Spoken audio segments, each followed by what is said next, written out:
You're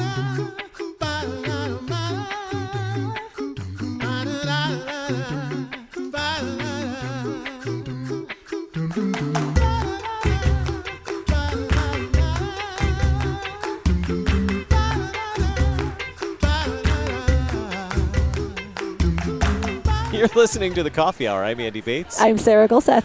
We are at the LWML National Convention and have an opportunity to sit down with some young entrepreneurs. Yes. I'm very excited about that. Me too. Thanks to Concordia University, Wisconsin for supporting The Coffee Hour. You can find out more about Concordia University, Wisconsin at cuw.edu. Live uncommon. Joining us today is Cathy Stanish. Hi, Cathy. Hi. And Elise Zeigler.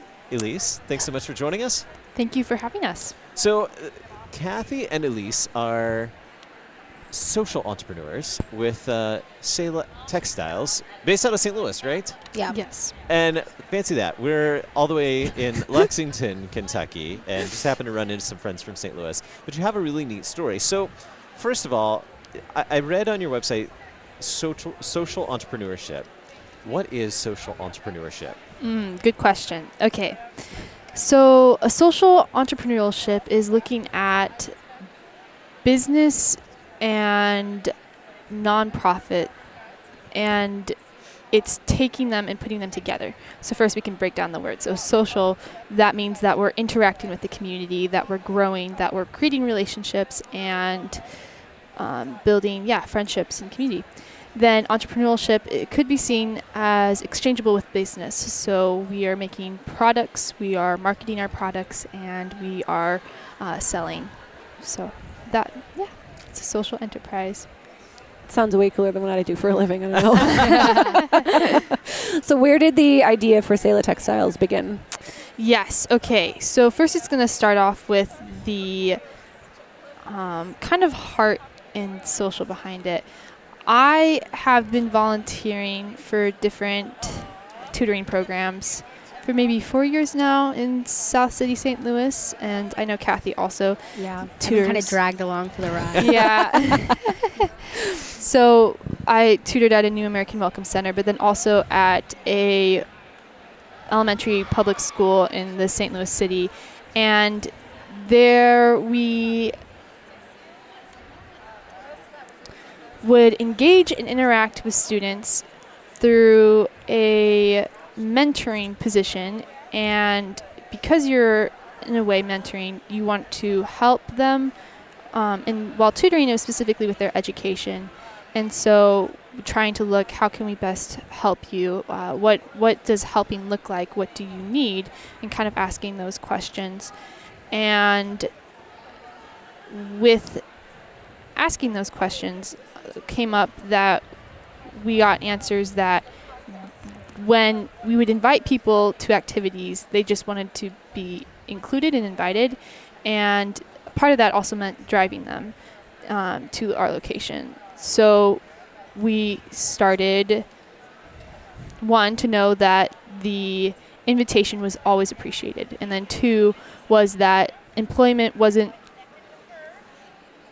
the easiest to come by in the environments that we were tutoring and serving for. Yeah, especially like a lot. Sorry to cut you off, but like a lot of these families, you don't really know exactly how much they know or how much they're comfortable being around. Like, people that they don't know. And so trying to find like that good like green or gray area around. Am I being too like over like aggressive about this, or am I doing it right? Like, what do I need to fix? So yeah. Yeah, and also employment is not the easiest, especially if you're a refugee or immigrant and don't necessarily have a visa or green card yet. And to have a small business like the one we've created, it's easy to have.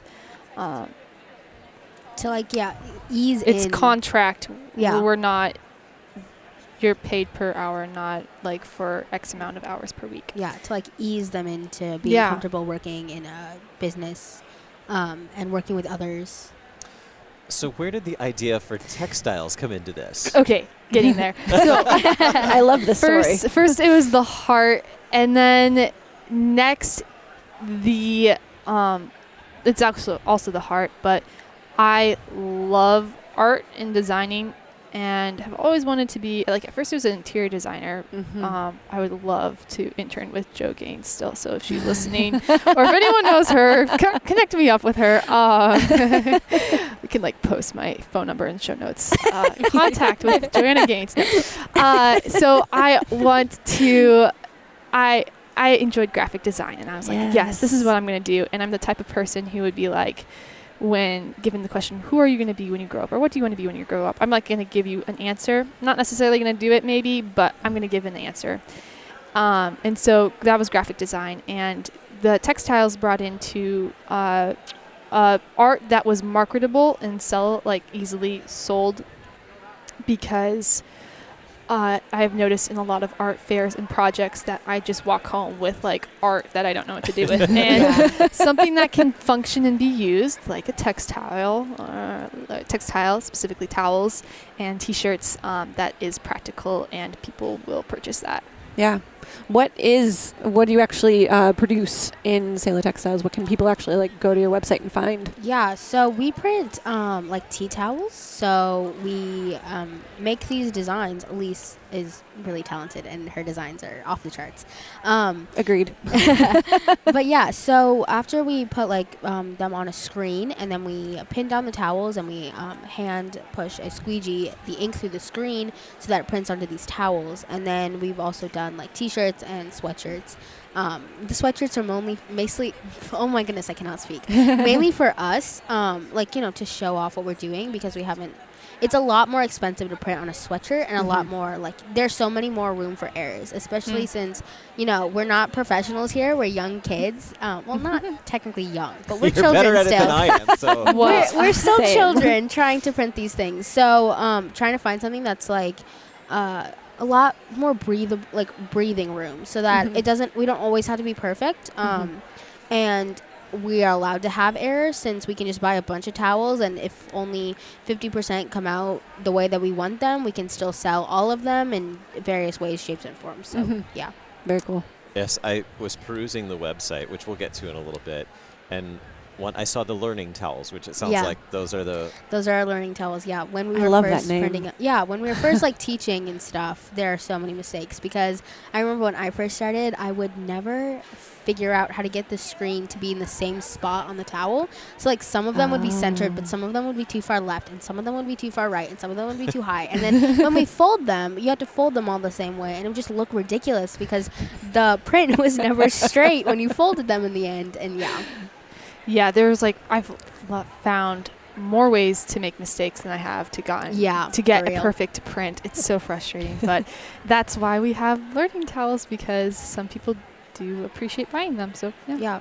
And I have to say, as I was looking at the website and I was showing them to Sarah, I think her immediate response was, "Oh, I want that one. I mean, I want that one, and I want that one, and all of them, and not just towels too. You have you mentioned, I think, cards too. I saw cards on your website, as well as T-shirts. So yeah, the cards aren't screen printed. It's actually a neat story. We print at a studio in North City by Crown Candy, if anyone's familiar with St. Louis, but it uses a form of printing called typeset printing, and that's similar to Sorry, my jaw just dropped. Y'all didn't see that. it's similar to mass producing stamps, or it's kind of what you would use before you had a digital printer, and so you have to, like, lay out the stamps onto a device that kind of holds them tight together, and you can print designs. But think of a stamp with a collection of stamps held together. So cool. I kind of want to work with you guys. we'd love to. you can't steal her away. So you talked a little bit in the story of how this came to be, the people that you're serving. Can you tell us a little bit more about how Selah Textiles actually serves these people that you work with? Yeah, so 100% of our proceeds, we do our best to put them back into the community. So you probably know Christian Friends of New Americans if you're familiar with KFUO, because you guys... We have them on all the time. Yeah, so we help fund after-school tutoring programs there so that we can, and several of us volunteer. that program Tuesday nights or Thursday nights, as well as helping English as a second language classes at Epiphany Lutheran Church. Mhm. And in addition to that, we save some of the money to allow for our workers to take additional classes. For example, if I want to get into something with finance, and so I want to take a community college course on finances for when I want to open maybe my own business or to help Selah Textiles further, then I have the funds or the means to be able to do that, because a lot of the people that we hire when back in their home countries, they wouldn't be given as much opportunity as they do now. And so we're kind of a safe place where they can learn and they can grow and they get opportunities to reach people and do new things that they wouldn't be able to do, coming to this convention, for example. Most of us would never be able to come to Kentucky just because we wanted to, So yeah. That is outstanding. So how is your organization growing today? Well, it started off with Mrs. Zeigler and Elise kind of at our house, and Elise goes, "Hey, Cathy, do you want to do the screen printing thing with me?" I'm like, "Sure, Elise, let's do it." And now there are 8 of us that screen print together and do all these things with us. We iron and we fold and then we package these things and we ship to all over. And we recently did one of these really big requests for a ton of towels, and it was crazy for around Christmas time. And so it's been pretty cool. We're growing because we're almost out of my basement. So. Hey, that's a good problem to have. We're almost there. We're so close. We started off at the the printing place that Elise mentioned, and then their basement. I remember we were organizing all the towels. I remember and ironing and folding and stuff. And now we have bigger space, and we have a ton of new technology that we can use, which is really cool. And it's gonna be crazy. Yeah, it's crazy. What have you guys learned through this whole process? Because this is a really cool thing for you guys to be doing. Yeah. And I don't think we mentioned how old you are. Yeah, no, we haven't. Yeah. You're going into sophomore year, I'm going right, to my high sophomore school? year. Yeah, I'm 15 years old currently. Yeah, I'm 16 years old. So what so have you cool. learned in this process of starting your own organization? Well, definitely how to put a screen straight on a towel. That is a good life skill to It have. is such a good life skill, as well as how to communicate with other people. Doing this, I'm pretty outgoing, but after the pandemic and stuff, I kind of shut off. I just stopped talking to people, and so kind of getting back in that groove and learning how to do public speaking. So that's been really cool. Yeah. This has taught me a lot of humility, and I don't have. I want to get a social entrepreneurial major with a graphic design minor, because there are so many things I'm finding. I'm like, how do you even do this? We had to work with taxes, and I was like, ooh, I thought I had to I thought it was good until I was 18. Nope. And just there's been a lot of humility and gratefulness for the people who have been helping, because we are a social enterprise. We are still relying on donations to do events like coming to LWML. That was all fundraised. And so humility and being grateful and excited to see where God just opens up the doors. Yeah, because I did not have this in mind when Elise first brought Yeah. up the idea. I thought we were just going to be messing around for a little bit, but then we got more and more people, and then we started getting more people knew about us. We started reaching out to people, and it was crazy. Yeah. I mean, we grew pretty fast though, because it's only been a year. Oh wow. So we started last year, July 1st. So you're learning about scale. Yeah. Scale. Yeah. Good. Yep. Great. Well, I've enjoyed learning about this. I'm so glad that we got to meet you here at the LWML National Convention. Yes. We're so and glad learn that you about would have us. Selah Yes. Textiles. All right, so for our listeners who maybe don't know how to spell Selah, a little bit about the name. I know we're running out of we're out of time. We're out of time. But Selah, how do you spell it, and where does the name come from? Yeah, so Selah is spelled S-E-L-A-H, and it's from the Bible. It's undefined, really. There's not a literal translation, but most people think it means to lift up or to uplift. So our whole mission is to uplift our neighbor and to bring up our community through the things that we do. So SelahTextiles.org. It has been so fun to talk with you, Cathy. Elise, thanks so much for being our guest on the Coffee Hour. Thank you so much. Yeah, Lots of blessings on your work. Appreciate it. Yeah. Thank you. You're listening to the Coffee Hour at the LWML National Convention. I'm Andy Bates. I'm Sarah Gulseth.